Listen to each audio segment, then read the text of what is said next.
Okay, chapter 3. So what you're going to basically be learning from here on out is stuff that you are going to see again and again and again and again. You're going to see it in Algebra 2. You're going to see it in your trig and your pre-calc. You're going to see it in your calculus. So this is stuff that you need to know it now, and you need to understand it now so that way you can keep developing it. So the first thing we want to figure out is determine whether each equation is linear or not. Remember that linear means a straight line. So the points that connect need to make a straight line for it to be a linear equation. And then we need to write the equation in standard form. So first off, well, what is standard form? So standard form is an equation in the form of ax plus by equals c. So that is our standard form. Where a is the coefficient of x, b is the coefficient of y, and c is the constant. So looking at a, it is a linear equation.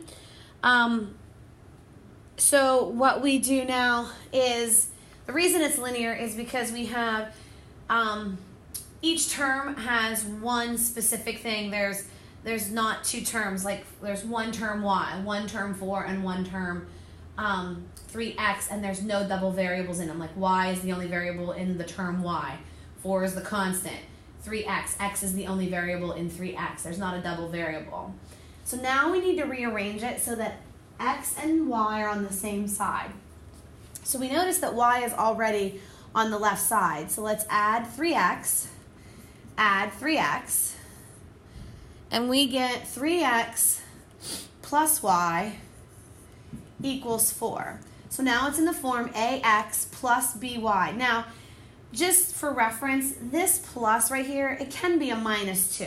So it could be ax minus by equals c. It's just that ax plus by is just a way of remembering the standard form. It's just the coefficient of x has to be on the left-hand side, the term by has to be on the left-hand side, and the constant has to be on the opposite side.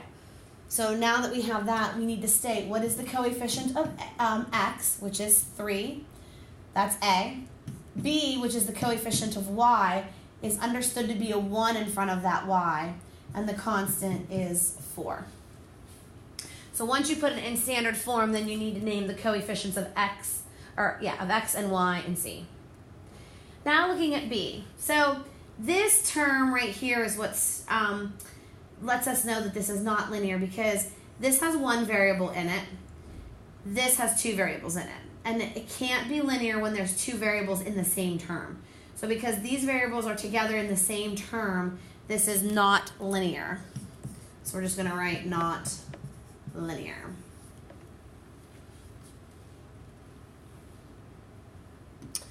Okay, find the x and y intercepts of the line graphed at the right. So that's pretty easy to do. We should know what x and y intercepts are. And then all we have to do is just find the x and y intercepts. So let's find the x first. So the x-intercept is where it crosses the x-axis.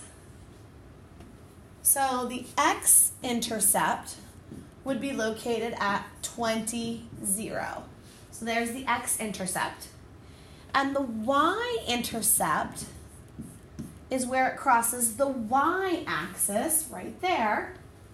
So that would be 0, 30.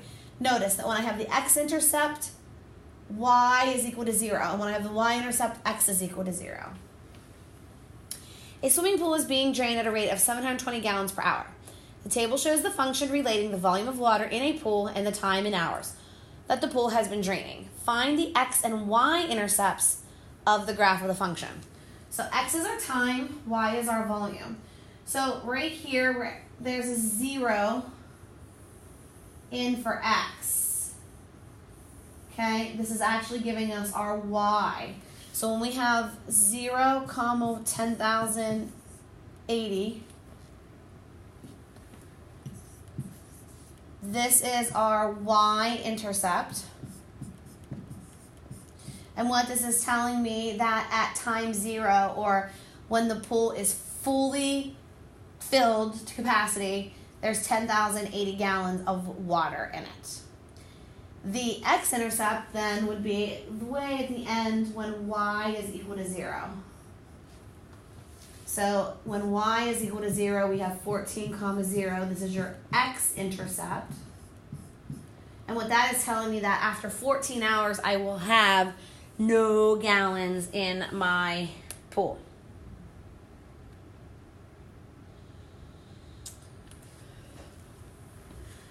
We could write this as y equals, because this would be, final answer here could be y equals 10,080,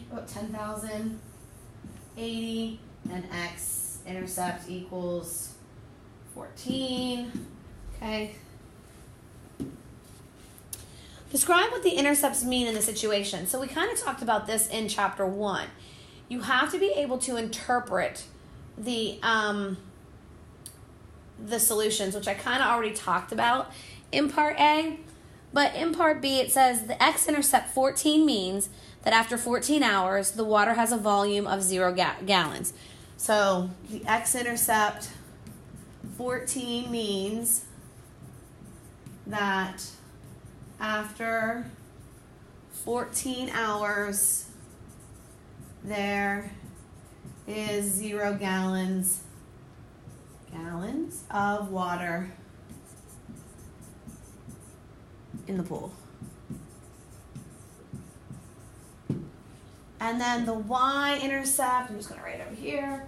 So then the y-intercept means, or the y-intercept of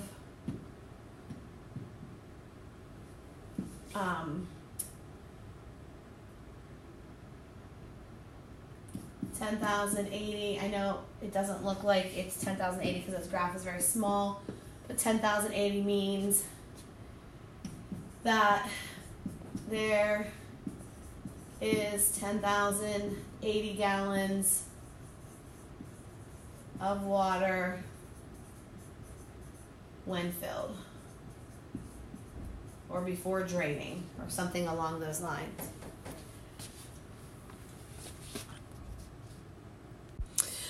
Okay, so the toughest part will probably be the next question where it says graph 2x plus 4y equals 16 by using x and y intercepts. Remember that when we're finding the x-intercept, we said that y was equal to 0. So then what we do is we first start off by writing the equation, and then we replace y with 0. So 2x, if y were 0 for the intercept, what would we get? So then 2x, that's 0, so that's gone. So now I have 2x equals 16, divide by 2, x equals 8. So there is that. And then what we simply do is we rewrite this as an ordered pair. So when the x-intercept is 8, there's 8, 0 is our point. So then when we want the y-intercept, remember that x is equal to 0 when we write our ordered pair. So then what we do is we write the equation 2x plus 4y equals 16. We replace x with 0. And then that's gone. So 4y equals 16. Divide by 4, y equals 4. So our ordered pair is 0, 4. So then we come over here to our graph and we plot 8, 0, which is right here, roughly. I know it's hard to see because this doesn't necessarily put my little dots there. And then at 0, 4, which is up here. Try my best here. And then what we do is you get a ruler and we draw a nice straight line with our ruler through those points. So make sure you're using a ruler. Please make sure that you use a ruler. Please make sure that your line extends all the way through the graph as well. We don't want little short, for example, like I don't want little short graphs that look like this through the points. You want nice long lines through the graph, and you'll understand why in another chapter why those need to be that long. So that's how you use x and y intercepts to graph, and we will practice this in class. So just remember, x-intercepts. If you want the x-intercept, y is equal to 0. If you want the y-intercept, x is equal to 0. And then graph by making a table. This should really be review for you guys. We make a table with x and y. So you can pick any values you want. I like to pick negatives, 0, anything like that. So, and I look at what's in front of the x, that coefficient here. It's 1/3. So I don't like to deal with fractions personally. So I would want to look at that value for x there and say, all right, can I come up with numbers so I don't have fractions? And what I notice is that if it's 1/3, then I want multiples of 3. So I would pick things like -6, -3, 0, 3, and 6 is what I would pick. And then I would substitute them in. So what I'm doing is I'm taking 1/3 times -6 and I'm adding 2. So 1/3 of -6 is -2. -2 plus 2 is 0.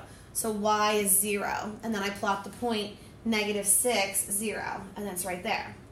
And then I substitute in -3. So 1/3 times -3 is -1. Plus 2 is 1. So I plot the point -3, +1 is right about there. And then I substitute in 0, 1/3 times 0 plus 2. And a lot of you could probably do this in your head, and that's fine. So I get 2. So 0, 2 is going to be right there. And then 1/3 times 3 plus 2. 1/3 of 3 is 1, plus 2 is 3. So I'm going to plot the point 3, 3. And then 6 goes in, so 1/3 of 6 is 2, plus 2 is 4. So I'm going to plot the point 6, 4. Now, like I said, ladies and gentlemen, you can pick any values for x that you want. You could have gotten fractions, that's fine.